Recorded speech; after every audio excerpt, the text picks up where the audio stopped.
ఒక గ్రామంలో ఇద్దరు సోదరీమణులు రాధ మరియు సరిత వారి తల్లిదండ్రులతో నివసించేవారు. వారు చిన్నతనంలో వారి తల్లిదండ్రులు మరణించారు. వారిని ఈ ప్రపంచంలో ఒంటరిగా వదిలేశారు. వారి తల్లిదండ్రులు సంపాదించినదంతా కొన్ని రోజుల్లోనే గడిచిపోయింది. మరియు రాధ మరియు సరిత ఆకలితో అలమటించాల్సి వచ్చింది. గ్రామస్తులు కొన్నిసార్లు వారిపై జాలిపడి వారికి బియ్యం, పిండి లేదా పప్పులు ఇచ్చేవారు. కొన్నిసార్లు వారి తల్లిదండ్రులు తమను తాము పోషించుకోవడానికి వదిలిపెట్టిన భూమిని వారు సాగు చేసుకునేవారు. అయితే ఒకరోజు సాధువుల పెద్ద సమూహం గ్రామానికి వచ్చింది. వారిలో కొంతమంది మహిళా సాధువులు ఉన్నారు. ఆ అక్క రాధ వారిని చూసినప్పుడు ఆమె హృదయంలో త్యాగభావన మొదలయ్యింది. ఆమె ప్రాపంచిక కోరికలను త్యజించాలి అని నిర్ణయించుకుంది. ఆకలితో చనిపోవడం కంటే దేవునికి లొంగిపోయి ప్రార్థన మరియు ఆరాధనలో దైవభక్తిలో తన జీవితాన్ని గడపడం మంచిది అని ఆమె భావించింది. దాంతో ఆమె తన చెల్లెలు సరితకు ఈ విషయం చెప్పినప్పుడు ఆమె ఏడవడం ప్రారంభించింది. వద్దు సోదరి, అలా అనుకోకు. నువ్వు కూడా వెళ్ళిపోతే అప్పుడు నేను ఈ ప్రపంచంలో పూర్తిగా ఒంటరిగా మిగిలిపోతాను అని ఆమె ఏడుస్తూ చెప్పింది. కానీ రాధ తన చెల్లెలి మాటలను పట్టించుకోకుండా ఆ రాత్రే ఆ సాధువుల బృందంతో ఆ గ్రామం నుండి బయలుదేరింది. ఉదయం కాగానే ఆమె సాధువులను చూసి దేవుడిని ప్రార్థించింది. రైతు కూతురు రాధ తన చెల్లెలు సరితను తన తల్లిదండ్రులు మరణించిన తర్వాత ఒంటరిగా వదిలేసిందనే వార్త ఆ గ్రామమంతటా దావానంలాగా ఒక్కసారిగా వ్యాపించింది. ఈ సమాజంలో ఏ స్త్రీ అయినా ఆమె త్యాగం కోసమైనా లేదా మరే ఇతర కారణం చేతనైనా ఇల్లు వదిలి వెళ్ళిపోయినా ఎల్లప్పుడూ అపఖ్యాతిని ఎదుర్కొంటుంది అనేది కఠినమైన సామాజిక సత్యం. ఇల్లు వదిలి వెళ్ళడం సమాజంలో ఒక కళంకంగా పరిగణించబడుతుంది. తన సోదరి ప్రాపంచిక జీవితం నుండి విడిపోయి దేవుడిని ఆశ్రయించిందని సరిత వివరించడానికి ప్రయత్నించింది. కానీ ప్రజలు ఆమెను నమ్మలేదు. ప్రజలు ఆమెను తిట్టడం ప్రారంభించారు. మరియు కొందరు చెల్లెలు సరిత తన అక్కలాగే గ్రామానికి అవమానం తీసుకురావచ్చును అని కూడా అన్నారు. ఇది విన్న కొంతమంది పెద్దలు మొత్తం గ్రామం నుండి విరాళాలు సేకరించి సరిత పెళ్లి ఏర్పాటు చేయాలి అని నిర్ణయించుకున్నారు. గ్రామస్తులకు ఈ ఆలోచన నచ్చింది. వారందరూ చిన్న మొత్తాలలో డబ్బు సేకరించి మంచి అబ్బాయిని కనుగొని మంచి కుటుంబంతో ఆమె వివాహాన్ని ఏర్పాటు చేశారు. ఈ విధంగా ఆ వివాహం తర్వాత సరిత తన అత్తామామల ఇంటికి వెళ్ళింది భర్తతో పాటు. అది సంపన్నమైన మరియు సంతోషకరమైన కుటుంబం. దేనికి కొరత లేదు. ఆమె భర్త కూడా ఆమెను చాలా ప్రేమించాడు. సరితకు తన గ్రామస్తులపై ఎటువంటి ఫిర్యాదులు కూడా అస్సలు లేవు. ఒక అనాథ బాలిక వివాహం ఇంత మంచి కుటుంబంలో ఏర్పాటు చేసినందుకు ఆమె హృదయపూర్వకంగా వారికి ఎన్నో కృతజ్ఞతలను తెలిపింది. అయితే ఒకరోజు సరిత ఆమె నీళ్లు తీసుకురావడానికి బావి దగ్గరకు వెళ్ళింది. అప్పుడు ఒక వృద్ధ ప్రయాణికుడు ఆమె దగ్గరికి వచ్చి, పుత్రి, దయచేసి నాకు కొంచెం నీళ్లు ఇవ్వు. నేను చాలా దూరం నుంచి వచ్చాను మరియు నాకు చాలా దాహం వేస్తుంది అని అతడు అడిగాడు. సరిత అన్నది, బాబా, దయచేసి ఈ బావి దగ్గరికి కూర్చోండి. నేను ముందు నా కుండను నింపుతాను.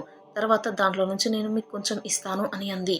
దాంతో ఆమె ఒక బకెట్ తీసి తన సొంత కుండ నింపుకోవడం ప్రారంభించింది. 2 బకెట్లు తీసి ఆమె తన కుండ నింపుకుంది. తర్వాత ఆమె ఒక క్షణం కళ్ళు మూసుకొని నిలబడి ఉంది. కళ్ళు తెరిచి త్వరగా తన కుండను తలపై పెట్టుకుని ఇంటికి దూసుకెళ్ళింది. దాంతో ఆ వృద్ధ ప్రయాణికుడు ఎంతో ఆశ్చర్యపోయి, బేటీ, దయచేసి నాకు కొంచెం నీళ్లు ఇవ్వు. నాకు చాలా దాహం వేస్తుందని నేను చాలా సేపటి నుంచి నీకు చెబుతున్నాను అని అన్నాడు. అప్పుడు సరిత అన్నది, బాబా, నా ఇంటికి రా, నన్ను అనుసరించు. అక్కడ నేను నీకు శుభ్రమైన కుండలో నీళ్లు ఇస్తాను అని చెప్పి నడుస్తూ ఉంది. అప్పుడు ఆ వృద్ధుడు ఏమి చేయగలడు? అతడు సరితను అనుసరించాడు. సరిత తన భవనం చేరుకుని తన కుండను కింద పెట్టి ఒక కుండను బయటకు తెచ్చింది. ఆ కుండ చాలా పూర్తిగా శుభ్రంగా ఉంది.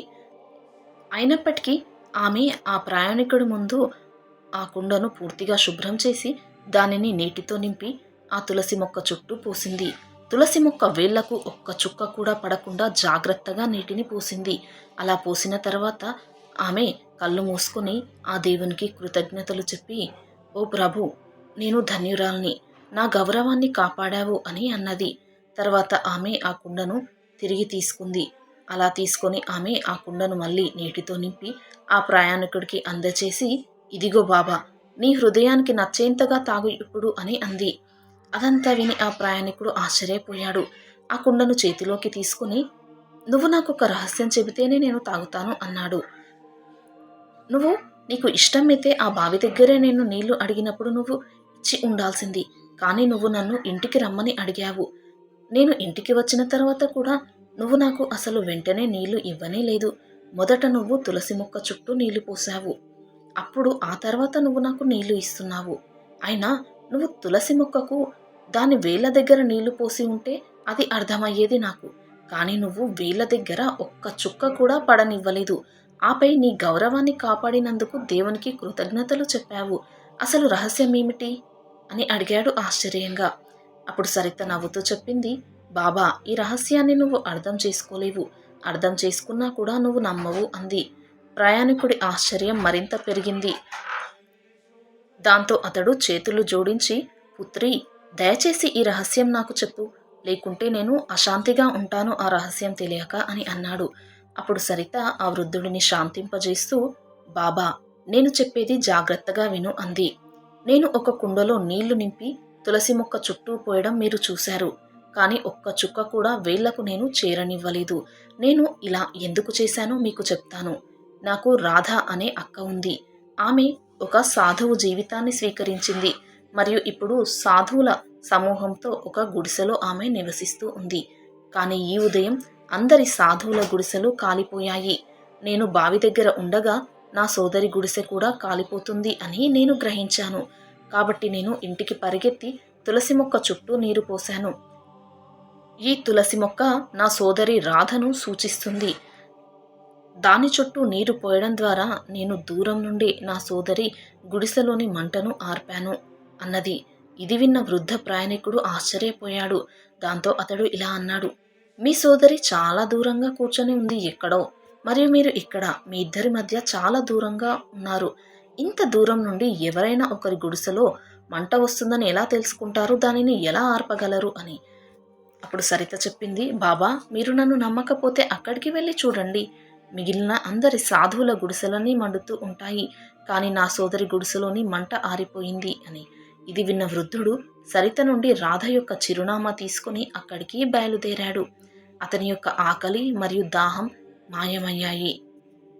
అలా ఆ ప్రయాణికుడు అక్కడికి చేరుకున్నప్పుడు అందరి సాధువుల గుడిసెలు కాలిపోతున్నాయని మరియు సాధువులందరూ ఏడుస్తూ తమ యొక్క గుడిసెల ముందు నిలబడి ఉన్నారని అతడు చూశాడు. కానీ వాటి మధ్యలో పూర్తిగా దెబ్బతినకుండా ఉన్న ఒక గుడిసె ఉంది. అది నీటితో కప్పబడి ఉంది.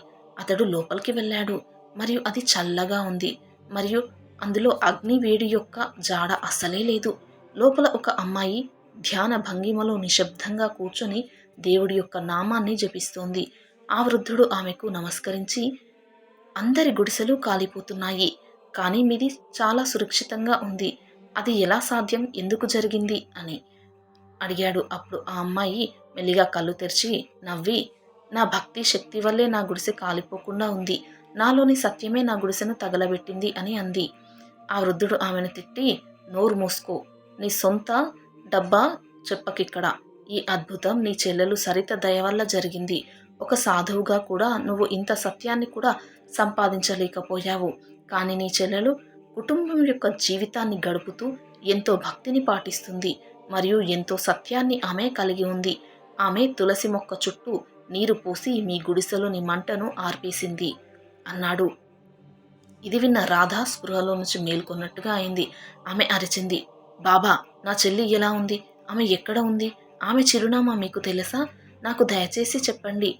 ఆమెకు నన్ను కలపండి" అని. రాధ ఏడుస్తూ వేడుకుంటున్నది చూసి ఆ వృద్ధుడికి ఆమె పట్ల జాలి కలిగింది. "కూతురా, మీ చెల్లి పట్టణంలోని ఒక ధనవంతుడైన వ్యాపారవేత్తను వివాహం చేసుకొని ఉంది.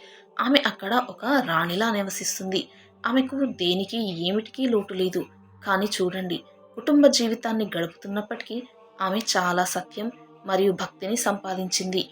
ఆమె దూరంగా ఉన్నప్పటికీ కూడా మీ గుడిసెలోని మంటను ఆర్పింది" అన్నాడు. అప్పుడు రాధ అడిగింది, "బాబా, దయచేసి నన్ను ఒక్కసారి ఆమె దగ్గరికి కలవనివ్వండి" అని చెప్పింది. దాంతో ఆ వృద్ధ ప్రయాణికుడు ఆమెను తనతో తీసుకుని సరిత ఇంటికి వెళ్ళాడు. ఆ భవనం తలుపు వద్దకు చేరుకుని, "ఇది మీ చెల్లి ఇల్లు. నేను నిన్ను ఇక్కడికి తీసుకొచ్చాను. ఇప్పుడు వెళ్ళి మీ చెల్లిని కలవండి, ఇక నేను వెళ్తున్నాను అని అన్నాడు. అలా చెప్పి అతడు అక్కడి నుంచి వెళ్ళిపోయాడు. రాధ సంకోచించింది. ఆమె సంకోచాన్ని చూసి వారిద్దరూ కలిసి భవనం తలుపు తట్టారు. సరిత తలుపు తెరిచింది. తన అక్కను చూసి ఆమె కళ్ళల్లో నీళ్లు తిరిగాయి. కానీ రాధ లోపలికి అడుగు పెట్టడానికి ప్రయత్నించగా సరిత ఆమెను ఆగమని సైగ చేస్తూ, అక్క ఇక్కడే ఉండు, లోపలికి అడుగు పెట్టకు. ప్రపంచం దృష్టిలో నువ్వు తన చెల్లిని వదిలి పారిపోయిన అవమానకరమైన స్త్రీవి. నువ్వు నా ఇంటికి వస్తే జనాలు నా కుటుంబం వైపు వేలెత్తి చూపిస్తారు. నువ్వు నా చెల్లివి కాబట్టి నేను నీకు ఆహారం, ఆశ్రయం ఏర్పాటు చేస్తాను. కానీ నేను నిన్ను లోపలికి రానివ్వలేను అని. ఈ కఠినమైన మాటలు విన్న రాధ కళ్ళు కన్నీళ్లతో నిండిపోయాయి. తన చెల్లి తనను స్వాగతిస్తుంది అని ఆమె ఎంతో ఆశించింది. కానీ దానికి విరుద్ధంగా జరుగుతోంది. సరిత రాధ కోసం రిఫ్రెష్మెంట్లు మరియు విందు ఏర్పాటు చేసింది. ఆమె భవనం వెలుపల ఉన్న ఒక కాంక్రీట్ గదిలో రాధ కోసం ఒక మంచం కూడా ఏర్పాటు చేసి ఆమె బస కోసం ఏర్పాటు చేసింది. మరుసటి రోజు ఉదయం సరిత ఆ గదిలో తన చెల్లిని కలవడానికి వెళ్ళింది. చాలా సంవత్సరాల తర్వాత ఇద్దరు సోదరీమణులు కౌగిలించుకొని కన్నీళ్లు పెట్టుకున్నారు. తర్వాత వారు ఒకరి కన్నీళ్లు ఒకరు తుడుచుకొని మాట్లాడుకోవడానికి కూర్చున్నారు. సోదరి, నీ అదృష్టం ఎంతో తలుపు తెరుచుకుంది అని రాధ చెప్పింది. గ్రామస్తులు నిన్ను ఇంత మంచి కుటుంబంలోకి వివాహం చేసి పంపారు. నీకు ఏమీ ఇంకా అవసరం లేదు. నేను సన్యాసినిగా ఒక ప్రదేశం నుండి మరొక ప్రదేశానికి తిరుగుతూ ఉన్నాను. కానీ నా మనసు ప్రశాంతంగా ఉంది అన్నది. అప్పుడు సరిత అన్నది, సోదరి, సమస్యల నుండి పారిపోవడం మరియు సన్యాసం తీసుకోవడం పరిష్కారం కాదు. జీవితంలోని పరిస్థితులు ఏమైనా అని బదులిచ్చింది. మనం వాటిని ధైర్యంగా ఎదుర్కోవాలి అని. ఇది విన్న రాధ సరిత చేయి పట్టుకొని, నువ్వు ఈ ఇంట్లో చాలా సంతోషంగా ఉన్నావు. నన్ను కూడా మంచి వ్యక్తితో పెళ్లి చేసి పంపియు. నేను కూడా కుటుంబ జీవితం గడపాలనుకుంటున్నాను అని అంది. అప్పుడు సరిత, సరే అక్క, నేను ఇప్పుడు ఇంటికి వెళ్తున్నాను. రేపు ఉదయం తిరిగి వచ్చి నీ వివాహం గురించి నీతో చర్చిస్తాను అని అంది. మరుసటి రోజు ఉదయం సరిత తన అక్క రాధ దగ్గరికి వెళ్ళింది. ఆమె చేతిలో ఒక దండ ఉంది. దానిని ఆమె ఒక ప్లేట్లో ఉంచి పట్టు వస్త్రంతో కప్పింది. రాధకు స్నానం చేయించి ఆమెను సరిగ్గా అలంకరించింది. పెళ్లి దుస్తువులు ధరించిన రాధ అద్దంలో తనను తాను చూసుకోవడానికి సిగ్గుపడుతుంది తన అందానికి. ఆ తర్వాత సరితని అడిగింది, ఇప్పుడు నేనేం చేయాలి అని అడిగింది. సరిత ఆమెను నగరం నుండి బయటకు తీసుకువెళ్ళి, అక్క, ఈ నగరానికి 4 ద్వారాలు ఉన్నాయి. నీవే ఇందులో నుంచి ఒక ద్వారాన్ని ఎంచుకొని ఆ దారిలో నువ్వు నడుస్తూ ఉండు. నీకు మొదట కలిసే వ్యక్తి మెడలో ఈ దండ వేయి. అతడే నీ భర్త అవుతాడు అని చెప్పింది. దాంతో రాధ ఆ దండను తీసుకుని ఒక గేటును ఎంచుకుంది. ఆమె కొద్ది దూరం నడిచేసరికి అక్కడ కూర్చున్న కుష్టు రోగిని చూసింది. ఆ దృశ్యాన్ని చూసి ఆమె గుండె వణికిపోయింది. అయ్యో అయ్యో, నాకెంత దురదృష్టం. నేను మొదట కలిసిన వ్యక్తి మెడలో దండ వేయమని సరిత చెప్పింది. కానీ ఈ వ్యక్తిని చూస్తే ఇతడు కుష్ఠరోగి. నేను అతనితో నా జీవితాన్ని గడపగలనా అనుకొని ఆమె వెనక్కి తిరగబోతూ ఉండగా ఆమెలో ఒక స్వరం ప్రతిధ్వనించింది. సత్యం మరియు మాటకు విధేయత, అది అత్యంత గొప్ప మతం. ఇచ్చిన మాటను వెనక్కి తీసుకుంటే జీవితంలో ఎప్పటికీ ఆనందం దొరకదు కదా అని అనుకుంది. రాధ ఒక లోతైన శ్వాసను తీసుకొని కళ్ళు మూసుకొని ధైర్యాన్ని కూడగట్టుకుని కుష్ఠరోగి వద్దకు వెళ్ళింది. ఆమె అతడి మెడలో దండను వేసింది. ఆమె దానిని ఉంచగానే మొత్తం పట్టణం ప్రతిధ్వనించింది. ఆకాశం నుండి పువ్వులు వర్షంగా కురిపించాయి మరియు గంటల శబ్దం ప్రతిధ్వనించింది. ఒక్క క్షణంలో ఆ కుష్ఠరోగి దైవిక రూపాన్ని స్వీకరించి ఒక దైవిక వ్యక్తిగా నిలిచాడు. అతడి యొక్క తేజస్సు మొత్తం పట్టణాన్ని ప్రకాశవంతం చేసింది. అప్పుడు ఆ దైవిక వ్యక్తి నవ్వి, నీ మాట నువ్వు నిలబెట్టుకున్నావు. నువ్వు దయ, ప్రేమ మరియు సత్యాన్ని ఎంచుకున్నావు. అందుకే ఈరోజు నేను నిన్ను నా భార్యగా ఎంచుకున్నాను. ఇదంతా నీ చెల్లెలి భక్తి మరియు నీ యొక్క నిజాయితీ వల్ల సాధ్యమైంది. ఇప్పుడు నా భార్యగా నువ్వు ఎల్లప్పుడూ నాతోనే ఉంటావు అన్నాడు. దీనితో పట్టణ ప్రజలు ఆశ్చర్యపోయారు. సరిత కూడా సంఘటనా స్థలానికి పరిగెత్తింది. ఆమె కళ్ళల్లో కన్నీళ్లు వచ్చాయి. దాంతో ఆమె దేవునికి నమస్కరించి తన సోదరి రాధను కౌగిలించుకుంది. అప్పుడు రాధ ఇలా అంది, చెల్లెలు, కుటుంబ జీవితాన్ని గడుపుతూనే నిజమైన భక్తి మరియు సత్యాన్ని అనుసరించడం ఎంత గొప్పదో ఈరోజు నాకు అర్థమయ్యింది. నీ వల్లే నాకు ఈ దైవికమైన భర్త దొరికాడు అని. ఆ తర్వాత ఆ దైవిక వ్యక్తి ఇద్దరు సోదరీమణులను ఆశీర్వదించి, మీరిద్దరూ ఎల్లప్పుడూ ధర్మం మరియు భక్తికి ఉదాహరణగా ఉండాలి. సత్యమైన మాటలు మరియు నిజమైన భక్తి ద్వారా అసాధ్యం కూడా సాధ్యమవుతుంది అని ప్రపంచానికి నేర్పండి అన్నాడు. కాబట్టి స్నేహితులారా, ఈ కథ మనకు బోధిస్తుంది. మనం 4 విషయాలు నేర్చుకుంటాము దీని ద్వారా. మొదటిది, సమస్యల నుండి పారిపోవడం అనేది ఆ సమస్యకు పరిష్కారం కానే కాదు. వాటిని ధైర్యంగా ఎదుర్కోవడం నిజమైన ధైర్యం. రెండవది, సత్యం మరియు మాటల శక్తి అపారమైనది. మాటకు కట్టుబడి ఉండేవారిని ఆ దేవుడు ఎల్లప్పుడూ రక్షిస్తాడు. ఇక మూడవది, భక్తి త్యాగంలోనే కాదు, కుటుంబ జీవితంలో కూడా అది సాధ్యమవుతుంది. నిజమైన ప్రేమ మరియు విశ్వాసం దైవత్వాన్ని ఎక్కడికైనా తీసుకురాగలవు.